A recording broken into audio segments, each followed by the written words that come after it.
Kasus mutilasi yang menimpa Angela oleh pacarnya sendiri bernama Eki di Bekasi, Jawa Barat menyisakan tanda tanya. Apakah benar mutilasi dipicu emosi gara-gara diajak nikah oleh korban? Seperti pengakuannya, berikut diskusi selengkapnya bersama Nabil Abiasya.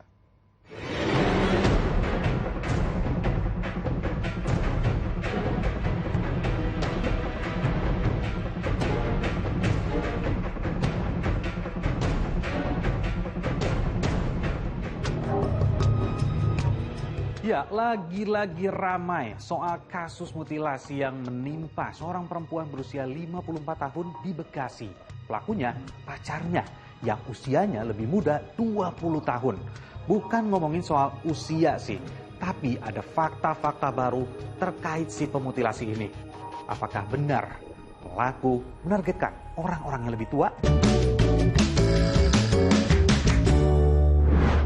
Awalnya, kasus mutilasi ini terungkap pada 30 Desember lalu. Ada seorang pria, namanya Eki, dilaporkan hilang oleh istrinya. Nah, pas dilakukan pencarian, polisi malah menemukan potongan tubuh di rumah kontrakan si pria ini. Selang beberapa jam setelah penemuan jasad itu, Eki kemudian tiba di rumah kontrakan bersama teman wanitanya. Nah, balik lagi ke soal jasad yang dimutilasi. Korban ternyata dibunuh sejak September 2021. Bayangin, 1 tahun jasad Angela dibiarkan di dalam box kontainer di kamar mandi. Identitas Angela terungkap setelah polisi membongkar makam anak yang meninggal 2018 lalu karena jatuh dari apartemen di kawasan Kuningan.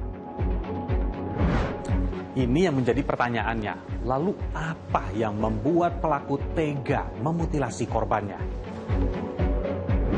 Jadi memang sementara dari pengakuan tersangka ini motifnya ya terkait dengan asmara ya.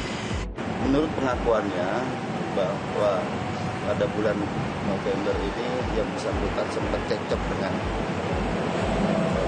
korban karena terkait dengan hubungan antara tersangka dan korban.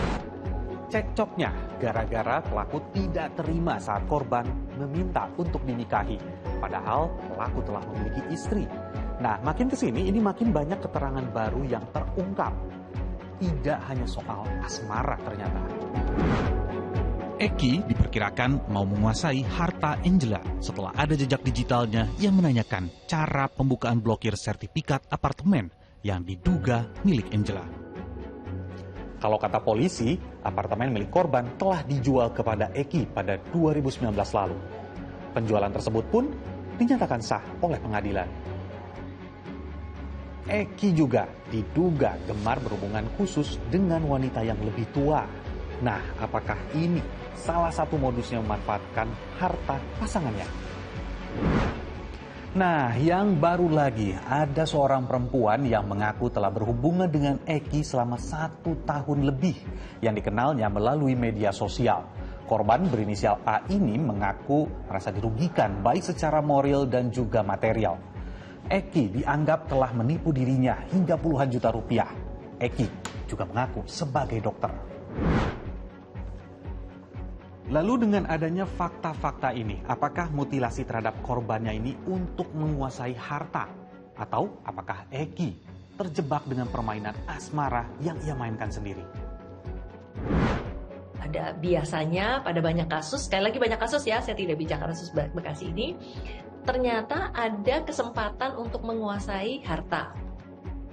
Jadi bisa jadi faktor ekonomi bergabung dengan faktor asmara, faktor dendam bergabung dengan faktor ekonomi, itu bisa saja. Gitu.